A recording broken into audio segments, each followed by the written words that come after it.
Hello and welcome to this short video on neural networks and machine learning. Do you remember those two green ones we talked about earlier?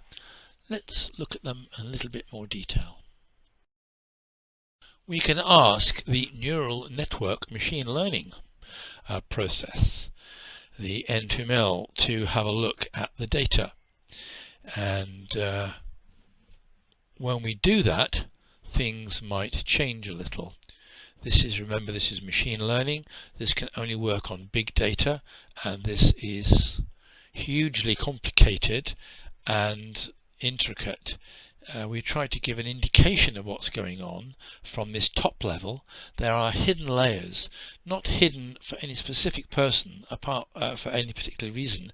It's just that they don't make much sense to us, but they do to the machine learning. Now we've tried to represent this graphically in a little video. So this is a quick video of the hidden layers in machine learning. Okay, so what are we looking at? We're looking at a matrix, a handwritten number from between 0 and 9, being superimposed upon a 28 by 28 matrix, which is 700 and something individual pixels. These individual pixels are connected to neurons behind that layer, and this is what's the start of the hidden layer. As you can see, it's enormously complicated, enormously detailed. It doesn't mean much to us, but all these signals are going around, and they are passed on to another network, another hidden layer, and eventually they come out to one of the 10 numbers at the end of the little sequence. So it's these hidden layers that go on behind the scene that the neural network is trained. It self-trains. If we give it data, it will try to learn what is good and what is bad.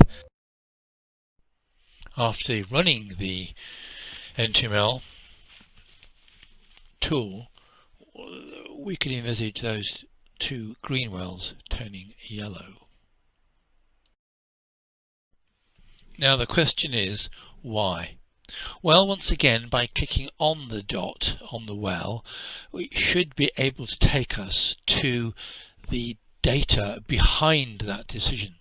Now it's far more complicated than just the amount of water pumped, as we'll go and see now. Okay, so we've clicked on a yellow well after the machine learning tool neural network has analyze the data. It's turned yellow from the green, and now we can see why. Looking at the pump count in the central diagram there, we can see that the well's actual profile is pumping more water, so everything's fine. It's actively being used more than was anticipated, than the red line that was anticipated. You think, fine, so why is it flashing yellow? It should be green. It's perfect, everything working. The battery voltage, the green and the red and the blue are coincident, so the battery voltage is okay. Okay, the temperature's a bit higher than expected, but then you think, oh, hang on, wait a minute, what's happened? Look at the rainfall. The rainfall was far more than expected. Estimated profile was 0 rain. In actual fact, we got a huge amount of rain, and normally when you get large amounts of rain, the water is harvested, and so the pump count should be less. It should be less, it shouldn't be more. Now on that spider chart, that radar chart in the middle, once again, you can see well 3 pump count and well 2 pump count. So these are two wells that are in the closest proximity to the current well, and the pump count information from these two wells has been extracted and inserted into this chart. So you can see from here the well's actual profile, blue, is indeed below that was anticipated, the estimated profile, which was red. So in the other two wells, the actual well usage is reduced, but in this particular well, the well's usage has been increased. So this indicates something is wrong. So it is more likely to be the pump. A flat valve, the base valve leaking, and therefore people are having to pump more than otherwise would be necessary. So, and it's been like this for some time by the looks of things.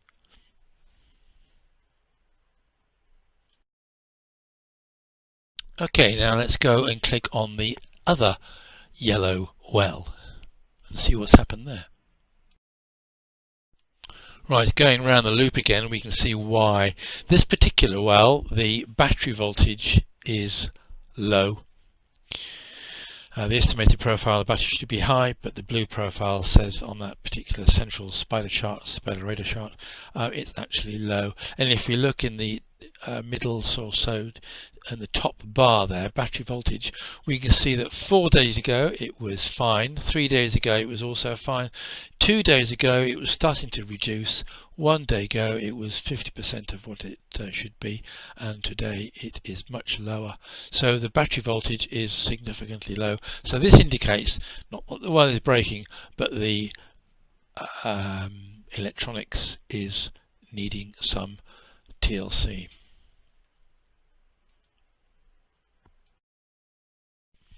So let's do a quick summary. We have seen the box number 1, where if necessary we can manually enter pump count data from the texts we receive from the phone. We then can see the colour charts, the colour trends rather, the traffic light trends, box number 3, and we've seen the graphical trends of a particular well over time of the amount of water pumped and the time activity in that particular well. We've also seen on box number 8 two types of analysis. First of all, the computer's spreadsheets view, and then we've run the neural network's machine learning algorithm, which takes an awful amount of time and really should be done when possible, but it does take a long time, and therefore it's turned two green wells yellow for what's become obvious reasons. And it goes to show that it's not only the pump, but it could be ancillary systems as well that could cause the wells to appear yellow when in actual fact they're not, and vice versa. Right, that concludes this particular video. Any ideas, any thoughts of machine learning will be gratefully received. Just please email me or any of the team, and we'd love to get back and develop it further. But the spreadsheet you saw is working. The spreadsheet is real. What is not real in this particular scenario, hence the scenario title, is the machine learning. That's the bit that we'd like to go next. Okay, thanks very much for watching, and the best of luck.